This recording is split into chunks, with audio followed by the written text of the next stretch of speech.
Hello ဒီနေ့တုန်းကဝက်လိုက်ကတော့ပလေးတွေကို try အောင်လုပ်ပြပေးသွားပါမယ်ပထမဆုံးထည့်လေးက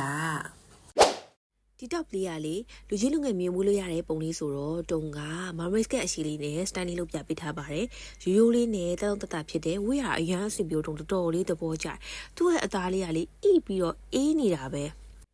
တုံးအရန်ကြိုက်တဲ့အညိုကလေးကဒီမှာ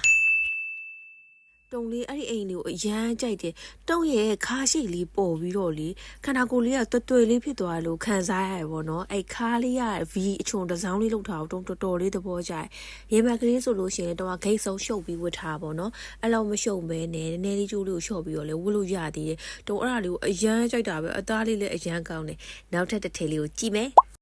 ဒီထက်လေးအကြတော့ရင်ကြီးစင်းအောင်လေးဆိုတော့တုံကသူ့ထက်နည်းနည်းလေးအယောင်ဖြော်တဲ့ပေါင်းမီလေးနဲ့တွဲပြီးတော့လေဘင်းမှာ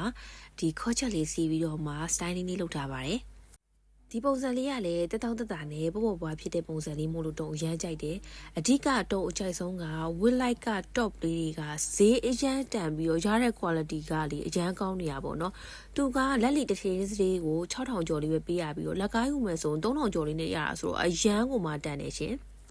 ကဲအဲ့တော့နောက်ထပ်တစ်ထည်လေးကိုကြည့်ရအောင်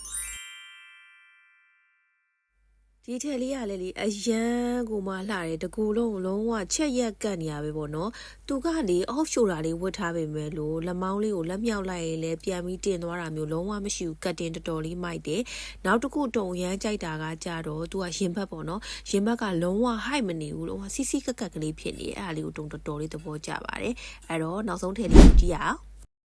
ဒါလေးကလည်းခုနကအပြာလေးလိုမျိုးပဲပေါ့နော်ခုနကကျတော့အပွင့်လေးဒါလေးကကျတော့လိမ္မော်အကွက်ကလေးဝစ်လိုက်က top လေးအကုန်လုံးကကတ်တဲ့အရန်ကောင်းတယ်ဒါလေးဆိုလည်းအဲ့လိုပဲရင်ဘတ်ကလေးကလုံးဝချက်ရက်ကတ်နေရပေါ့နော်တုံတော်တော်လေးသဘောကျပါတယ်အဲ့တော့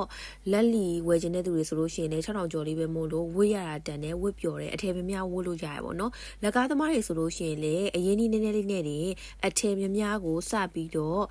ရောင်းလို့ရပြီဆိုတော့အရန်ကိုမှအဆင်ပြေလို့တော့ထင်ပါတယ်ရှင်ကဲအဲ့တော့တော့ရဲ့ vlog လေးကိုဆုံးဖြတ်ကြည့်ပြီးလို့ကျေးဇူးအများကြီးတင်ပါတယ်တတာ